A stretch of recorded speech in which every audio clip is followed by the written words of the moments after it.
नमस्कार दोस्तों, स्वागत है आपका सीपी स्मार्ट क्लासेस में। टीईटी परीक्षा 23 को तैयारियां इसकी शुरू हो चुकी हैं।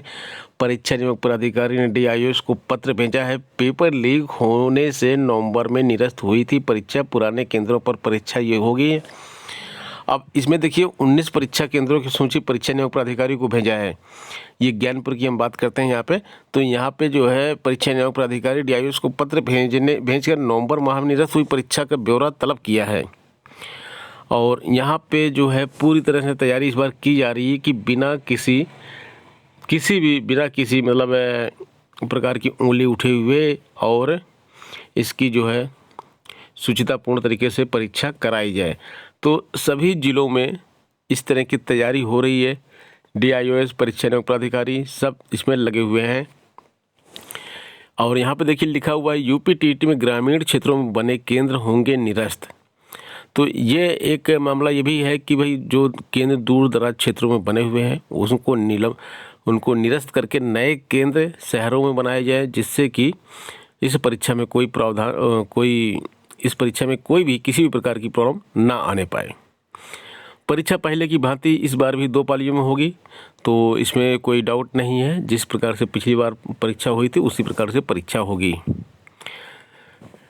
खंड शिक्षा अधिकारियों की बात करते हैं। एक जिले में जो खंड शिक्षा अधिकारी 3 साल से जमे हुए हैं, उनको कहीं ट्रांसफ़र दूसरे जिलों में नहीं हुआ है, उनको जो है मुख्य निर्वाचन अधिकारी के निर्देश पर जो है ट्रांसफ़र किया जाएगा और दूसरे जिलों में उनको भेजा जाएगा। विधानसभा चुनाव को देखते हुए 3 साल से एक ही विकासखंड में जमे बीईओ को चिन्हित किया है। 13 मई 2022 कट ऑफ डेट के आधार पर जिलों में पिछले 4 वर्ष में 3 वर्ष की सेवा पूरी करने वाले अधिकारियों का स्थानांतरण किया जाए। केंद्रीय निर्वाचन आयोग ने 13 अक्टूबर को सभी जिला निर्वाचक अधिकारियों को पत्र भेजा था। बेसिक शिक्षा के विशेष सचिव ने शिक्षा निदेशक बेसिक डॉक्टर सर्वेंद्र विक्रम बहादुर को भेजे गए पत्र में लिखा है कि निर्वाचन आयोग के पत्र में अंकित बीईओ के अलावा 3 साल का कार्यकाल पूरा करने वाले अन्य बीईओ हों तो उन्हें भी स्थानांतरित किया जाए। उत्तर प्रदेश के प्राधिकरणों में अभियंताओं के 200 से अधिक पद बढ़ेंगे और ये पद जो है जेई से लेके अधीक्षण अभियंता, मुख्य अभियंता तक के होंगे। इसमें साफ साफ लिखा हुआ है, देखिए यहाँ पे देखेंगे तो अवर अभियंता, सहायक अभियंता, अधिशासी अभियंता, अधीक्षण अभियंता, मुख्य अभियंता के पदों का निर्धारण किया जाएगा। इससे युवाओं के लिए रोजगार के द्वार खुलेंगे।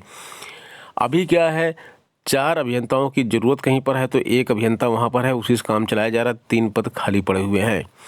तो अब इन पदों को जितनी ज़रूरत है वहाँ पे उतने पद स्थापित किए जा रहे हैं और उतनी भर्ती करके वहाँ पे उतने इंजीनियर रखे जाएंगे। तो ये करीब 200 पदों की एक भर्ती आएगी विकास प्राधिकरणों के नाम पे, जिसमें एई और जेई के पद होंगे।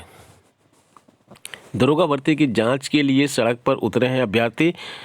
उन्होंने प्रदर्शन किया और मांग किया कि इस भर्ती की सीबीआई जांच कराई जाए, क्योंकि इस भर्ती में बहुत ज़्यादा धांधली हुई है। और इसी तरह से अभ्यर्थियों ने बताया है कि 160 प्रश्नों में 140 से अधिक प्रश्नों को सही जवाब दिया है, जबकि प्रश्नों के स्तर को देखते हुए ऐसा मुमकिन ही नहीं है। तो छात्रों का आरोप है कि भाई कैसे 140 में से 160 प्रश्न का सही जवाब दे सकते हैं, जबकि प्रश्न काफ़ी टफ थे। इतना आसान था ही नहीं कि परीक्षा में 140 कोई कर सके। ऐसे तमाम अभ्यर्थी हैं जिनके शैक्षणिक रिकॉर्ड से लेके अन्य परीक्षाओं में बेहद औसत दर्जे के अंक हैं, लेकिन इस परीक्षा में वे शीर्ष पर हैं। इतने गंभीर आरोपों की सरकार अथवा पुलिस प्रोन्नति एवं पुलिस भर्ती बोर्ड ने जांच नहीं कराई, तो ना हम इन गंभीर आरोपियों का खंडन किया। ऐसे में परीक्षा संस्था और पुलिस प्रोन्नति एवं भर्ती बोर्ड की भूमिका ही कटघरे में है।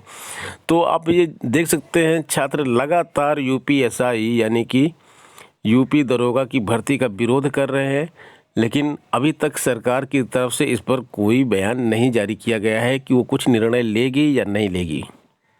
कोरोना को देखते हुए लखनऊ में एक पाली में 50% बच्चों को बुलाए जाने की बात शुरू की गई है और इसमें जो है यहाँ पे लखनऊ पब्लिक स्कूल के द्वारा पहले से ही इस चीज़ को अपनाया जा चुका है। बाकी स्कूलों ने भी यहाँ पे बताया कि एक पाली में 50% बच्चों को ही बुलाया जाएगा। प्रतियोगी छात्रों के लिए बहुत ही अहम है जनवरी का यह महीना, क्योंकि इसमें कई प्रकार की भर्तियां एक साथ होने जा रही है। छात्र बिल्कुल बिजी रहेंगे। यहाँ पे सबसे पहले उच्चतर शिक्षा सेवा आयोग के माध्यम से विज्ञापन संख्या 50 के तहत असिस्टेंट प्रोफेसर 2003 के पदों की भर्ती जो निकली हुई है, लिखित परीक्षा का परिणाम सप्ताह भर के अंदर जारी होने की उम्मीद है। ये जब इसका परिणाम जारी हो जाएगा तो लिखित परीक्षा का परिणाम जारी होने के बाद 20 जनवरी के आसपास साक्षात्कार प्रक्रिया शुरू कर दी जाएगी। वहीं एसएससी की 10+2 जिसको हायर सेकेंडरी बोलते हैं, लेवल परीक्षा टीयर 2 की परीक्षा 9, 28 व 29 जनवरी को आयोजित करेगा। इसी प्रकार उत्तर प्रदेश लोक सेवा आयोग 9 जनवरी को प्रधानाचार्य श्रेणी 2, उप प्रधानाचार्य, सहायक निदेशक स्क्रीनिंग परीक्षा 2019 व 28 जनवरी से सम्मिलित राज्य प्रवर अधीनस्थ परीक्षा मुख्य परीक्षा 2021 आयोजित करेगा। इसके बीच सीधी भर्ती के तहत निकले प्रवक्ता, चिकित्सा अधिकारी, आयुष विभाग सहित अन्य विभिन्न भर्ती परीक्षाएं होंगी। तो ये पूरे महीने प्रतियोगी छात्र जो है जनवरी के पूरे महीने बिजी रहेंगे और इस तरह से परीक्षाएं देते रहेंगे। तो दोस्तों, ये हो गई बहुत ही अहम और इम्पॉर्टेंट खबरें जो आपके लिए ज़रूरी थी।